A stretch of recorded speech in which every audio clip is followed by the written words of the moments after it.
کراچی کا Napier road ایک زمانے میں شہر کا قدیم بازار حسن یا ریڈ لائٹ ایریا ہوا کرتا تھا، جو اب لاہور کی ہیرا منڈی کی طرح اجڑ چکا ہے۔ اداکارہ بابرہ شریف فلموں میں کامیاب ہو کر لاہور منتقل ہونے سے پہلے اسی نیپیر روڈ پر واقع شمشاد منزل کے دوسرے فلور پر رہتے تھے۔ نیپیر روڈ پر خستہ حال عمارتیں اور بالکنیاں یہاں کئی بہاریں دیکھ کر اب بیوقی کا لباس زیب تن کیے ہوئے ہیں، جہاں کئی کہانیوں نے جنم لیا اور وہیں دفن ہو گئی۔ اس محلے کے در و دیوار میں کئی ایسے راز ہیں جو کبھی دہلیز کی دوسری طرف نہیں گئے۔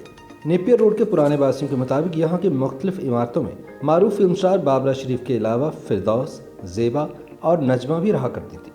اب تو یہ موچی بازار بنا ہوا ہے، نہ تو یہاں کوئی بائی رہی ہے اور نہ ہی کوئی خان صاحب۔ یہ بازار اب لاہور کی ہیرا منڈی کی طرح اجڑ چکا ہے۔ یاد رہے کہ برصغیر یعنی انڈیا اور پاکستان میں بازار حسن کی روایت قدیم ہے۔ برطانوی فوجیوں میں جنسی امراض کے بعد سن 1864 میں جنسی امراض کے پھیلاؤ کی روک تھام کا قانون آیا، جس میں ترامیم ہوتی رہیں۔ اس قانون کے تحت جسم فروشی کو قانونی حیثیت اور تحفظ حاصل ہوا۔ اس قانون کے تحت برطانیہ کے زیر انتظام انڈیا میں کنٹونمنٹ ایریاز میں مخصوص جگہوں پر ریڈ لائٹ ایریا یا قہوہ خانوں کے قیام کے اجازت نامے جاری کیے گئے۔ اس دھندے میں ملوث خواتین کے جسمانی معائنے اور پولیس کو کسی جسمانی بیماری کا شکار خواتین کی گرفتاری کا بھی اختیار دیا گیا۔ اس قانون کا مقصد برطانوی فوج کے سپاہیوں کو سہولت فراہم کرنا تھا، جو اپنے ملک سے دور دراز کے علاقوں میں تعینات تھے۔ ایک تحقیق کے مطابق سن 1910 میں انڈیا میں کنٹونمنٹ ایریاز میں مخصوص جگہوں پر ریڈ لائٹ ایریاز یا قہوہ خانوں میں 300 سے 350 یورپی خواتین بھی جسم فروشی کے کاروبار میں شریک تھیں۔ دہلی، کولکتہ، بمبئی، رنگون، لاہور اور کراچی میں وہ اپنے دلالوں کے ذریعے یہ کاروبار چلاتی تھی۔ جنگ عظیم اول اور دوم کے کراچی کی معیشت پر مثبت نتائج مرتب ہوئے اور یہاں پیسے کی ریل پہ ہوئی۔ کراچی ملکہ مشرق کی مصنفہ محمودہ رضویہ لکھتی ہیں کہ سن 1914 میں پہلی عالمی جنگ شروع ہوئی اور کراچی کو فوجی نقل و حرکت کا مرکز قرار دیا گیا۔ یہاں سے افواج خلیج فارس اور عراق میں آسانی سے پہنچ سکتی تھی۔ جنگ کے 4 برس کے دوران یہاں کے تاجروں نے لاکھوں روپے کمائے۔ اس دور میں راجستھان، ممبئی اور گوا سے سلاوٹ، پارسی اور گنز کمیونٹی کے لوگ یہاں نقل مکانی کر کے آئے اور یہاں کی معیشت میں مددگار ثابت ہوئے۔ سر چارلس نیپیر کی سربراہی میں تاج برطانیہ نے سندھ پر قبضہ کیا تو سندھ کا دارالحکومت حیدرآباد سے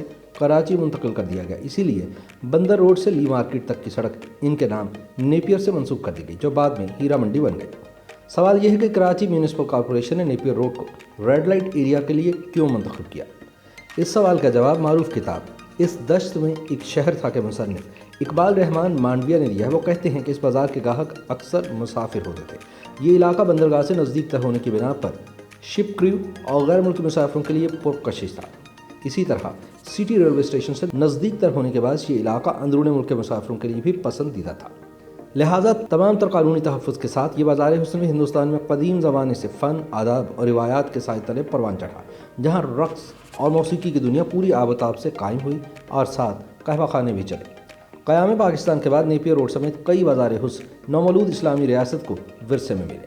اقبال رحمان مانڈویہ لکھتے ہیں کہ کبھی ان حسن کی منڈیوں کی سرپرستی اس دور کے نواب اور راجہ کرتے تھے، مگر قیام پاکستان کے بعد جب نوابوں اور راجاؤں کی راجدھانیاں ختم ہو گئیں تو نیپیر روڈ کا علاقہ کراچی میں بننے والی فلموں کے لیے فنکار تیار کرنے کی نرسری بن گیا۔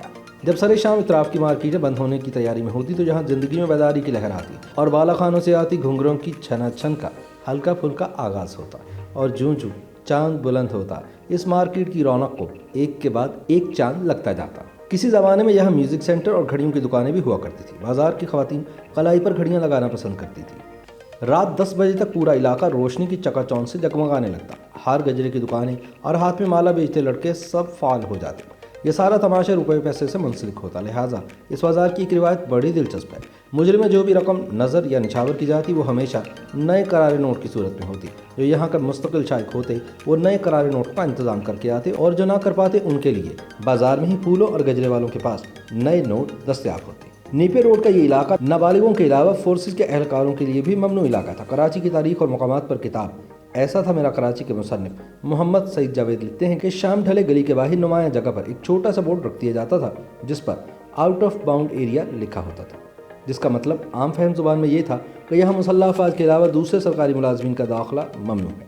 البتہ وہاں سادہ لباس میں ہر وقت پھرتے ہوئے پولیس کے اہلکار ہر آنے جانے والے پر نظر رکھتے تھے۔